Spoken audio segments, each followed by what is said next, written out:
To that shutdown lasting a grand total of 69 hours, President Trump signing the bill that restored funding to the government overnight. The president on Twitter also claiming a big win for Republicans here, dismissing Democrats for caving, and in the same breath saying he wants to work with both parties on immigration, including DACA, those dreamers, after largely being MIA for the last several days, writing, "See you at the negotiating table." This morning, with federal employees returning to work, the feud over the government shutdown has cooled. But the fight over immigration's heating up. Now comes the test, the real test, as to whether we can get this done.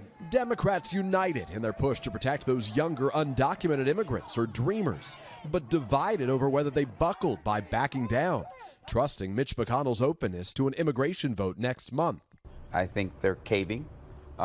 Democrats are pretty good at articulating values, but a little weak on defending them. Among the holdouts who voted against the Senate bill that ended the stalemate, several possible 2020 contenders, including Kirsten Gillibrand, insisting, "I want to see the government reopen as much as anyone, but this bill fails to fix the moral issue we must solve."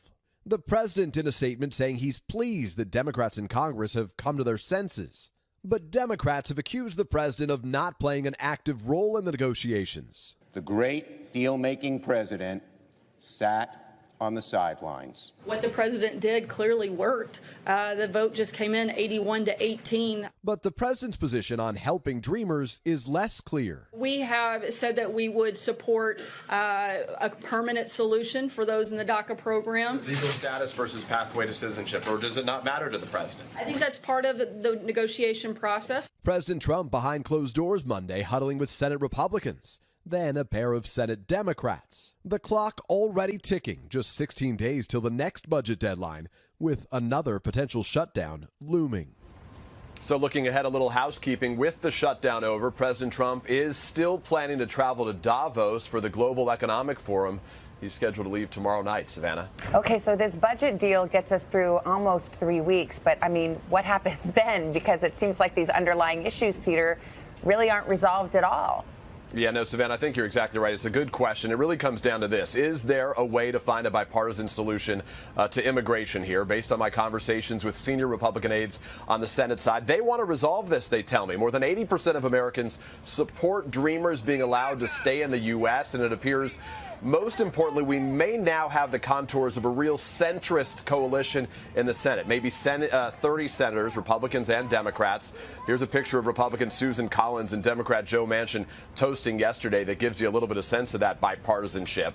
Here's your sticking point, though. Does that same type of coalition exist in the House, and where does the president stand? Will President Trump give enough political cover to conservatives to get any deal done in the House? This is a big ask in just 16 days now, less than 3 weeks. There are multiple paths to a potential deal already out there, especially in the Senate. Still, as you noted at the very onset, it's very possible that in less than 3 weeks, we are right back where we started in the midst of another government shutdown. Savannah. Okay, so you can never leave that position, Peter. Thank you very much. Here. Thanks for watching. Please subscribe and click bell icon.